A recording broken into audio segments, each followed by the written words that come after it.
안녕하세요. 인문학으로 풀어보는 고강률의 영화 인문학입니다. 우리 시대의 영원한 소설가 고강률 작가님 나오셨습니다. 네, 안녕하세요. 고강률입니다. 지금 한 달 넘었죠? 그렇죠. 된 지가? 네. 그동안 큰일이 있으셨습니까? 아니 우리가 이제 좀 보다 업그레이드된 방송을 좀 하자 해가지고 나는 공부했는데. 자, 그러면 공부 많이 하신 고 작가님과 함께 자, 얘기를 나눠보도록 하겠습니다. 우선 우리가 문패를 바꿨죠? 네. 고강률의 뒤집어보는 영화 이야기에서 고강률의 영화 인문학으로 바꾼 이유가 있나요? 예, 그게 우리가 기존의 영화 이야기하고는 좀 다른 컨셉으로 얘기를 하고 있잖아요. 예. 그래서 이제 물론 이제 기존에 쓰던 문패도 좋지만 주로 이제 우리 영화 속에 나오는 메시지라거나 예. 말하자면 영화가 갖는 의미 또는 가치 그리고 또 철학적인 문제 이런 걸 하다 보니까 아무래도 이제 인문학적으로 좀 치우친 측면이 있기 때문에 그래서 좀 이참에 그동안 좀 쉬는 참에 좀 생각해보고 그래서 이거를 그냥 영화 인문학으로 한번 바꿔보자. 영화 인문학. 생각했습니다. 조금 무겁긴 하지만 그래도 감독이나 배우 이런 분들은 네이버 검색해보면 다 나오잖아요. 포털 검색해보면. 그거 집어치우고 우리가 진짜 메시지 문사철 쪽으로 문학, 역사, 철학적인 관점에서 우리가 메시지 가치 과연 그 영화가 우리 시대에 던져주는 것이 무엇인가 그걸 한번 얘기해보자는 말씀이시죠? 네. 그래서 그렇습니다. 영화 인문학으로 고강률의 영화 인문학으로 이렇게 바꾸셨군요. 네. 자, 그럼 첫 회라는 마음으로 시작해볼까요? 네. 먼저 오늘 가져오신 영화가 어떤 영화인가요? 1990년에 개봉한 영화입니다. 프랑스 거장이죠. 코스타 가브리스 감독인데 코스타 가브리스 감독. 제목이 뮤직 박스라는 영화입니다. 뮤직 박스. 네. 예. 저번에 한번 할 때 잠깐 언급하셨던 그 영화 같은데요. 고 작가님이 한국인과 일본인은 죽기 전에 꼭 한번 봐야 한다고 한 그 영화 말인가요? 말씀이시죠? 예, 그렇습니다.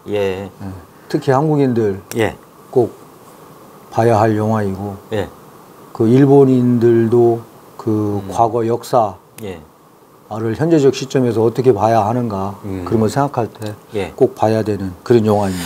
참 의미 있는 것 같아요. 올해가 3.1운동 100주년이고 또 4.11 임시정부 수립 100주년이니까 이때 우리가 이런 역사를 다시 한번 역사적인 우리한테 교훈이 되는 이런 영화를 한번 본다는 거 참 의미 있는 것 같습니다. 그래서 가져오신 거죠? 그렇습니다. 예. 근데 이유가 있나요? 안 보면은 큰일 나는 안 되는 그런 이유가 있습니까? 우선 첫째 이 영화가 그렇게 대중에게 많이 알려져 있지는 않지만 상당한 수준의 명작이라고 볼 수가 있어요. 그리고 이 영화가 그러니까 이게 한마디로 말하자면은 왜 진실이 피보다 진한가? 그리고 또 왜 진해야만 하는가라는 그 이유에 대해서 얘기를 해주고 있고요. 그리고 우리가 잘 아는 역사학자 이에츠카가 말했듯이 역사는 미래의 전사다 이런 얘기를 아주 극명하게 생각하게 하는 그런 영화입니다. 그래서 우리가 역사 돌아보면은 수많은 일들 있었고 또 수많은 이들의 고통과 눈물이 있었잖아요. 그렇죠. 그럼에도 불구하고 그 진실이 규명되지 않았지 않습니까? 우리 지금 위안부 할머니 문제, 강제징용 문제 이런 것들이 말하자면 진실 차원에서 규명되지 않고 정치적인 정략적 차원에서 정리돼서 지금 우리 많은 고통받고 있잖아요. 그렇죠. 그래서 심지어는 5.18 민주화 운동도 그렇고 가까이는 우리 300명이 결국은 표현이 그랬습니다만 수장된 세월호 참사도 그렇고 어린 아이들 우리가 이렇게 보면 세월이 지난다고 그래서 상처가 치유되지 않는다라는 거를 우리가 요즘 아주 뼈아프게 느끼고 있죠. 예. 그래서 이 영화는 이제 이런 관점에서 볼 때 과거가 왜 그 청산되어져야 하는지, 예. 그리고 어떤 그 각오와 자세로 어떻게 청산해야만 하는지, 또 왜 청산하려고 하는지, 또 청산하지 않을 때 제때에 제대로 청산하지 않으면은 어떤 문제가 생기는지. 예. 그래서 이 영화가 이제 한 28년이 지났지만 예. 그 우리 한국인들과 일본인들에게 주는 메시지가 예. 범상치 않다 볼 수 있습니다. 그렇습니다. 역사가 청산되지 않고서 지금까지 내려오니까 지금 우리 한국의 현실이 그렇게 만만치 않은 그런 상황으로 이렇게 치닫는 것 같고요. 네. 이거 누가 꼭 봐야 될 것 같은데요? 어느 정당? 제발 좀 보고, 그리고 여기, 그리고 일본의 그 정치 지도자들, 네. 예? 그 이제 일본을 이끌고 있는 정치 지도자들도 좀 보고, 네. 이거에 대해서 좀 생각을 하고, 과연 그 가슴 아픈 역사, 그리고 그 희생자들이 한을 풀어줄 수 있는 거는 진실이 밝혀져야 된다고 생각하거든요. 맞습니다. 예, 근데 아직까지 진실이라든가 그런 것들이 밝혀지지 않은 상태에서 뭉뚱그려서 지금 시대로 오다 보니까 참 우리가 좀 혼란스럽기도 합니다. 예, 아 그런 이유가 있었군요. 참 무거운 영화네요. 어떻게 보면. 근데 내용은 아주 구성도 튼튼하고 또 보면 볼수록 또 여러 의미를 찾아낼 수 있는 이제 그런 명작입니다. 예. 그러면 줄거리부터 훑고 갈까요? 네. 일단 줄거리 간단하게 살펴보면요. 그 유대인 학살 전범이었던 그 인물이 이 미국에 이민을 와서 이제 과거를 이렇게 숨기고 살아갑니다. 그러다가 어느 날 법원으로부터 그 전범에 해당하기 때문에 거기에 합당한 재판을 받아야 한다라는 통지를 이제 받게 돼요. 이 사람에게는 그 변호사가 된 딸과, 그러니까 말하자면 이민자 가족으로서는 그러니까 성공한 거죠. 그리고 또 아들이 하나 있어요. 그러니까 아들은 그냥 그 노동자 계층으로 나오지만 나중에 설정된 것을 보면은 이 아들이 베트남 전에도 참전했던, 그러니까 무슨 얘기냐면은 미국의 자유민주주의를 위해서 이렇게 복무했던 이제 그런 아들을 가지고 있는 거죠. 그래서 이 이제 변호사인 딸이 그 아버지의 무죄를 이제 증명하기 위해서 이제 고군분투합니다. 그래서 결국은 이 유능한 딸이 이 본래 형사 쪽도 담당이 아닌 이 딸이 이제 자신의 아버지가 무죄라는 것을 입증을 해요. 그리고 이제 무죄 선고를 받고 이제 그 받은 날 이제 파티가 열리고 이제 이렇게 하는데 딸이 나중에 뮤직박스 속에, 뮤직박스라고 이렇게 네모난 박스 이렇게 열면은 음악 들리면서 빙글빙글 돌아가는 오르곤인가요? 오르곤인가? 미스터 선샤인에 나왔던 그런 비슷한 거? 네, 그런 겁니다. 그래서 거기에서 아버지가 전범이었음을 입증할 수 있는 결정적인 사진들을 발견하게 돼요. 완전이네요. 그 사진이 말하자면 아버지가 유대인들을 학살하는 장면이었죠. 그래서 이제 이 뮤직박스라는 영화가 이제 딸에게까지 그 진실을 밝힐 수 없는 삶을 살아온 그 한 전범의 삶과 딸이 거기에 어떻게 그 아버지의 그 과거에 대해서 어떻게 대응하는가를 엿볼 수 있는 그런 영화다 이렇게 볼 수 있습니다. 그 딸이 그러면은 제시카 랭 아버지를 그는 용서하나요? 용 좀 있다가 용서하고 싶어하고 용서하려고 안간힘을 쓰죠. 일단 딸도 충격이었겠네요. 그렇죠. 저기 처음에는 무죄라는 걸로 열심히 뛰어다니다가 나중에 보니까 진짜 전법이라는 걸 알게 돼서 자기는 확신했으니까. 그러니까. 내 아버지가 이럴 리가 없다는. 그랬군요. 그럼 한 발짝 더 들어가 볼까요? 제가 알기로는 이 영화를 이야기하면서 일본이나 박정희, 박근혜를 논하지 않을 수 없을 것 같은데 그렇게 보면 어떤가요? 맞아요. 우리가 그 독일 경우에는 종전되고 지금 73년이 됐잖아요. 그렇죠. 지금도 나치 이 전범 척결을 하는 데 있어서 아무런 그 양보 타협이 없지 않습니까? 그렇죠. 아주 집요하기까지 하잖아요.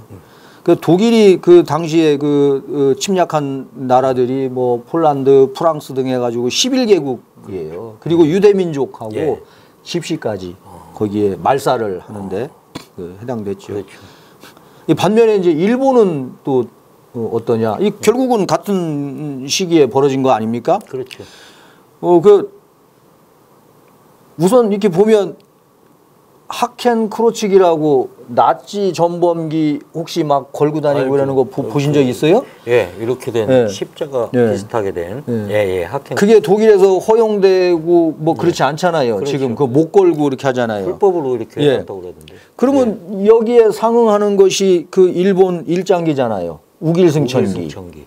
예, 맞습니다. 우길승천기. 우길승천기 지금도 쓰잖아요. 뭐 축구할 때 뭐 스포츠 뭐 축구 뭐 응원 이런 걸로 썼다가 논란이 되기도 하고 뭐 파문도 일고 뭐 그러죠. 근자에는 제주도에서 무슨 뭐 군함들 모여가지고 하는 행사에 우길기 달고 온다고 그쵸. 해서 안 된다고 해서 결국은 참여 안 하고. 아직도 그냥 일본은 반성이 없는 것 같아요. 근데 일본이 이제 자기들 스스로 말하는 그 셀프 과거 청산은 말끔하게 끝났어요. 그러니까 일본 입장에서 자기들 입장에서 볼 때는 근데 이제 문제가 뭐냐면은 일본 측에서는 이거 우리가 혼자 한 게 아니다. 한국하고 이제 같이 했다. 그렇죠. 그 뭐냐면 이제 그 여기에는 또 박정희 이 박근혜 그 모녀지간이 또 개입이 안 될 수가 없죠. 그렇죠. 얘기 안 할 수가 없죠. 네, 맞습니다. 그때 일본이 아시아 13개국 그리고 일부 섬들까지 마구 짓밟았죠. 독일이 유럽을 초토화시켰다면 일본은 아시아를 초토화시킨 겁니다. 그렇죠. 나중에 하와이, 진주만까지. 아유, 뭐 만주니 뭐 이런 데서 학살한 거니 뭐 우리나라 그렇죠. 뭐 위안부나 뭐 또 강제 징용해갖고 뭐 다 이거 한 거 이렇게 살펴보면 뭐 수도 없죠 뭐. 맞아요. 아시아인들을 갖다가. 근데 만약에 그 독일이 일본처럼 주변 국가를 이렇게 해당 정치인들을 통해서 돈 몇 푼 쥐어주고 적당한 정치선에서 구슬리고 어슬러 달랬다면 그 나머지 침략당한 유럽의 11개 국가들 이 문제 해결됐겠어요? 안 됐죠. 거기도 안 됐어요. 예.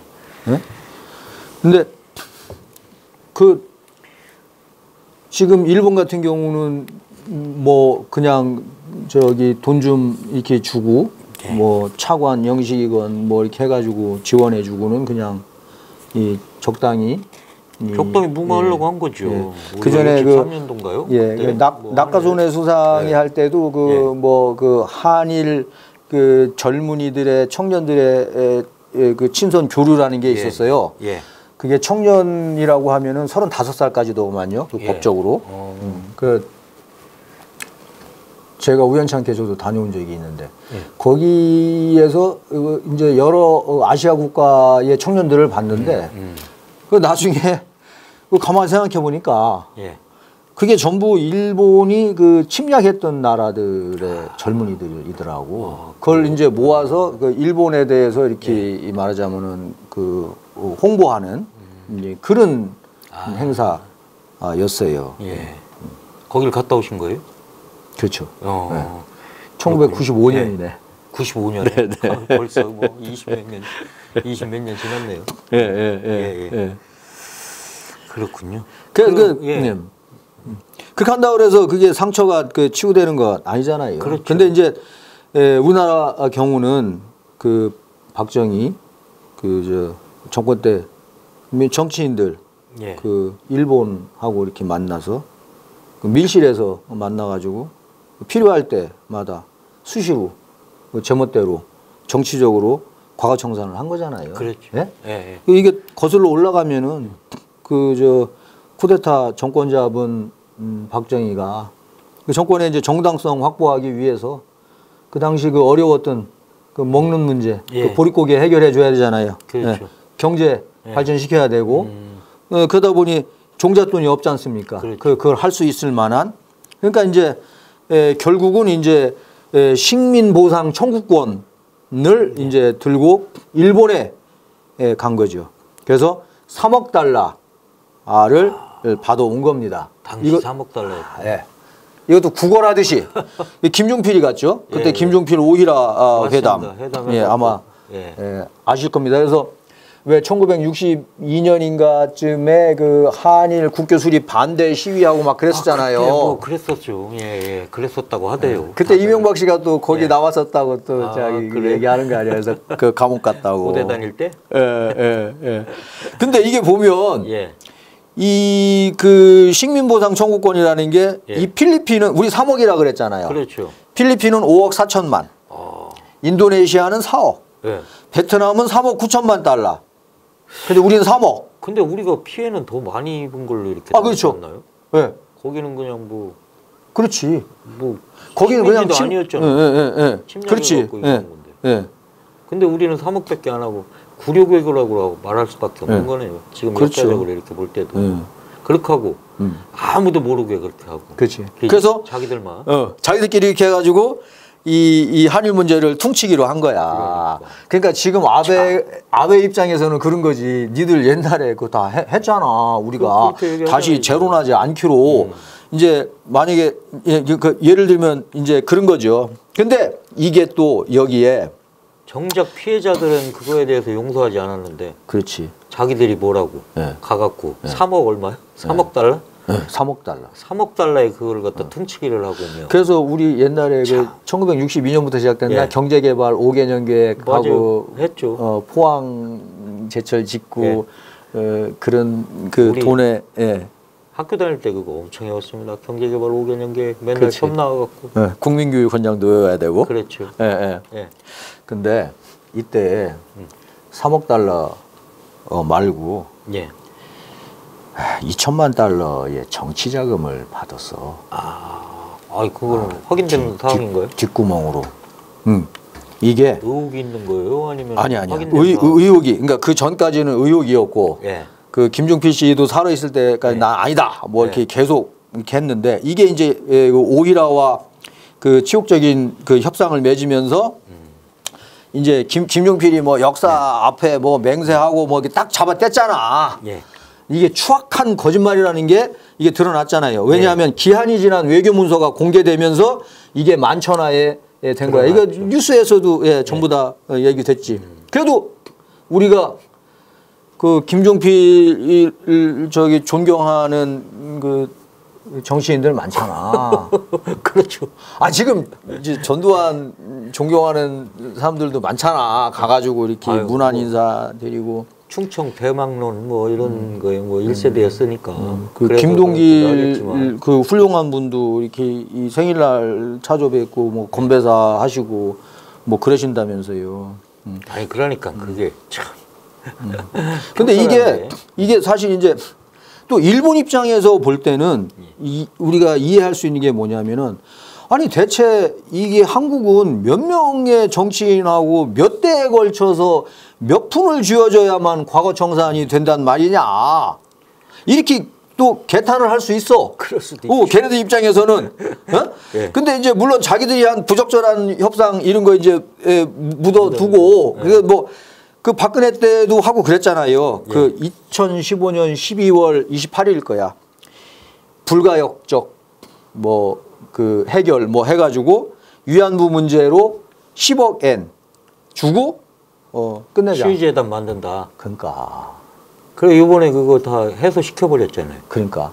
그래서 이 영화를 보면 왜 진실이 규명되어져야 되고 그 진실을 바탕으로 먼저 반성 그리고 사과 그다음에 재발 방지와 관련된 일련의 조처 이게 왜 필요한지 그리고 그렇게 가야 된다라는 것을 이 영화를 그렇게 가야죠. 볼 수가 있어요. 네. 그래서 그 뭐 박정희 때도 그렇고 박근혜도 그렇고 일본이 뭐라고만 하면 말도 못하고 그랬었나 봐요. 우리나라 정치인들이 참 어쩝니까? 참 우리 업보라고 생각해야죠.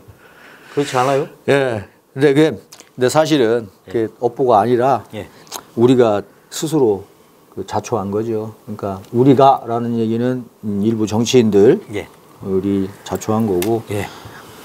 그러니까 국정농단 세력을 몰아낸 것처럼 이러한 생각을 하고 있는 그 이제 정치인들도 우리가 좀 앞으로는 우리가 정신 차려서 잘 정리해야 되지 않을까 이렇게 생각됩니다. 다시는 이런 일이 또 다시 반복돼서는 안 될 것 같고요. 이번 기회를 거울 삼아서 이 영화를 보면서 우리가 다시 한번 우리의 의지를 좀 다져야 되지 않을까 그렇게 생각합니다. 참 오늘은 참 얘기가 참 무겁네요.